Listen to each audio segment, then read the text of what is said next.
The era of rules-based globalization and free trade is over. We are entering a new phase.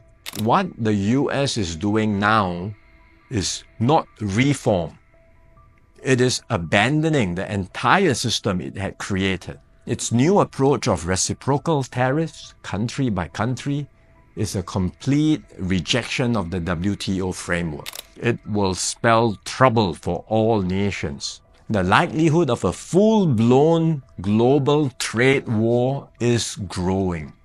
The impact of the higher tariffs, plus the uncertainty of what other countries may do next, will weigh heavily on the global economy.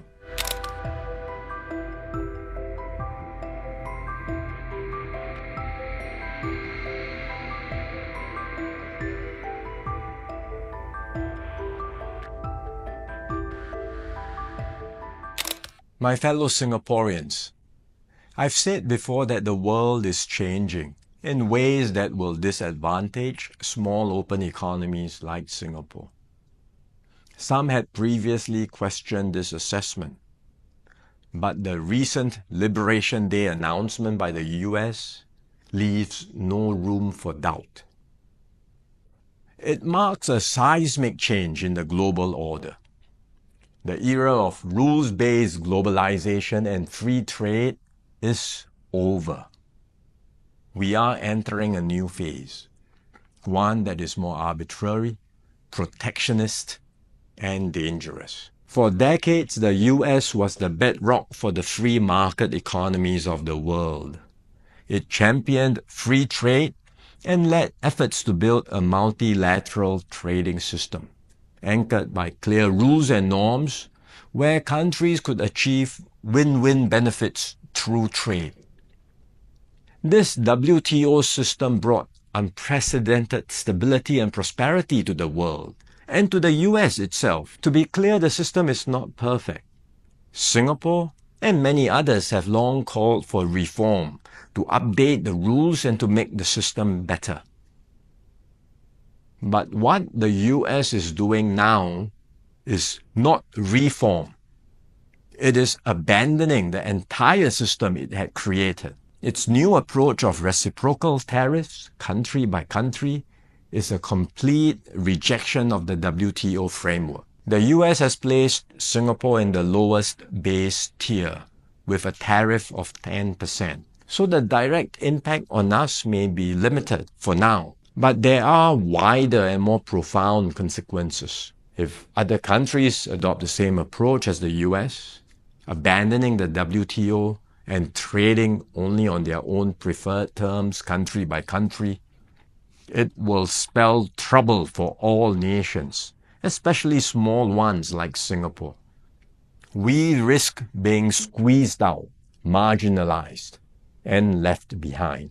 We can also expect a strong global response to America's tariffs. Singapore has decided not to impose retaliatory tariffs, but other countries may not exercise the same restraint. The likelihood of a full-blown global trade war is growing.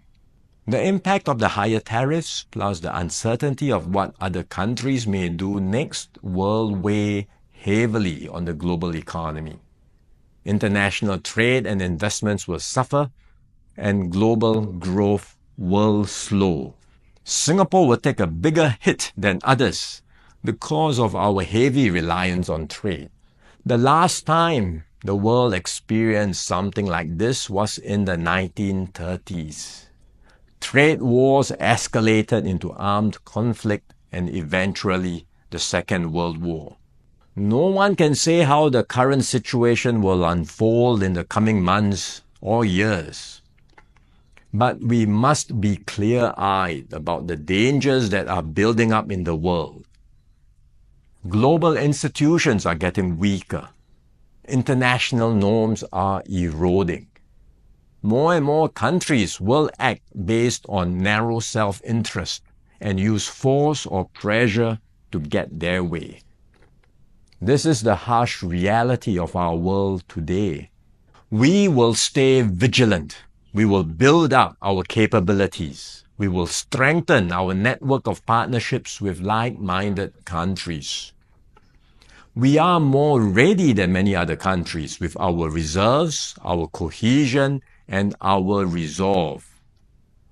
But we must brace ourselves for more shocks to come. The global calm and stability we once knew will not return anytime soon. We cannot expect that the rules which protected small states will still hold. I'm sharing this with you so that we can all be mentally prepared, so that we will not be caught off guard. Let us not be lulled into complacency. The risks are real and the stakes are high. The road ahead will be harder.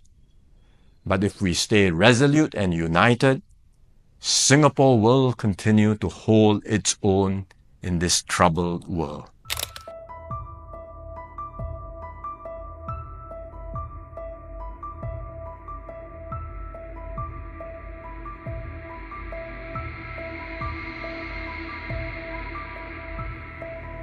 If you look at that, China, first row, China, 67%. That's tariffs charged to the USA, including currency manipulation and trade barriers. So 67%, I think you can, for the most part, see it.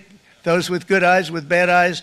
We didn't want to bring, it's very windy out here. We didn't want to bring out the big charts because it had no chance of standing. Fortunately, we came armed with a little smaller chart.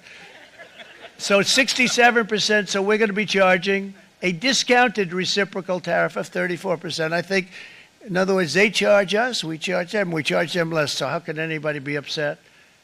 They will be, because we never charge anybody anything, but now we're going to charge. European Union, they're very tough, very, very tough traders. You know, you think of European Union, very friendly. They rip us off. It's so sad to see. It's so pathetic. 39%, we're going to charge them 20%, so we're charging them essentially half. Vietnam, great negotiators, great people. They like me, I like them. The problem is they charge us 90%.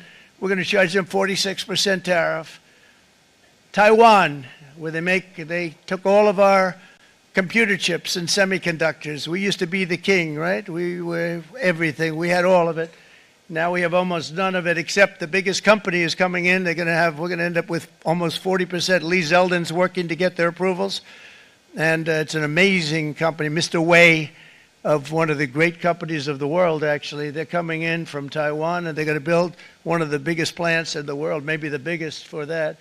But 64%, we're going to charge them 32%. Japan, very, very tough, great people. And again, I don't blame the people for doing it. I think they're very smart in doing it. I blame the people that sat right in that Oval Office, right over there, right behind the Resolute desk or whichever desk they chose. Japan, 46%. They would charge us 46%, and much higher for certain items like cars, you know, little items like cars. 46%, we're charging them 24%. India, very, very tough, very, very tough. The Prime Minister just left. And he's a great friend of mine, but I said, you're a friend of mine, but you're not treating us right. They charge us 52%. You have to understand, we charge them almost nothing for years and years and decades. And it was only 7 years ago when I came in, we started with China charge them. We took in hundreds of billions of dollars from China in tariffs. And they understood, honestly. President Xi understood. He said, look, I understand. And the other countries, and they all understand. We're going to have to go through a little tough love, maybe, but they all understand. They're ripping us off, and they understood it. Prime Minister of Japan, Shinzo Abe. He was a fantastic man. He was unfortunately taken from us, assassination. But I went to him and I said, Shinzo, we have to do something. A trade is not fair. He said, I know that, I know that. And he was a great gentleman. He was a fantastic man, but he understood immediately what I was talking about. I said, Shinzo, we have to do something. He said, I know that. And we worked out a deal, and it would have been a much better deal, but frankly, there were many years left on the deal that was made previous to my getting there, but it was something. If you look at Switzerland, 61% to 31%. Indonesia, Malaysia, Cambodia. Oh, look at Cambodia, 97%. We're going to bring it down to 49. They made a fortune with the United States of America. United Kingdom, 10%, and we'll go 10%.